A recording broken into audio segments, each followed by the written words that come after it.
కదండి మనకి సామాన్లన్నీ తీసుకొచ్చారు. ఆ తమ్ముడు ఈ జ్యూస్ చేయించి తీసుకొచ్చారండి నా కోసం.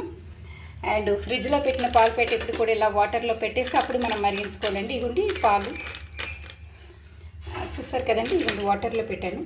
ఫ్రిడ్జ్లోంచి తీసిన వెంటనే మనం ఒక 2 అవర్స్ అన్నా సరే ఇలాగ వాటర్లో, 2 అవర్స్ అని కదండి, పాలు అదే ఐస్ గడ్డ కట్టిన ఐస్ అంతా కూడా ఇలా అయిపోయి ఇలా పాలు అది చూసారు కదండి.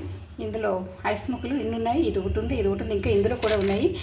అండ్ పాలు అయితే వేయించలేదు, ఎందుకంటే వాళ్ళు గుడ్ మిల్క్ వేసేస్తారండి. గుడ్ మిల్క్ వల్ల మనకి వచ్చే లాభమే లేదు, నష్టమే ఎక్కువ ఉంటుంది. స్టమక్ పెయిన్లు అటువంటివన్నీ వస్తాయి.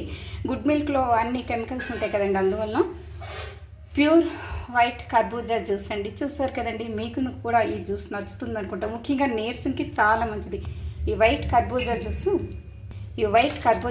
నీరసంకి చాలా మంచిది. ఇప్పుడు 2:30 అయిందండి టైము. ఈ 2:30 అయినా మనకి ఇప్పుడు వర్షం దిగిందండి, అందుకు బాగా మబ్బు వేసేస్తుంది.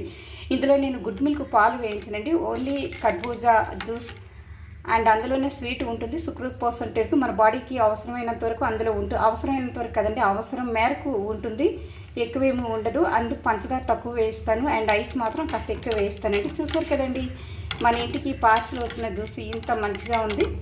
కర్బూజా ప్యూర్ వైట్ కర్బూజా అండి. ఇది వెంటనే మనకి నీరసం తగ్గుతుంది. నేను ఎప్పుడు కూడా ఈ జ్యూస్ తాగుతూ ఉంటానండి. అండ్ కోయిల అరుపులు వినిపిస్తున్నాయి కదండి. అండ్ చూసారు కదండి, చాలా థ్యాంక్స్ ఫర్ వాచింగ్.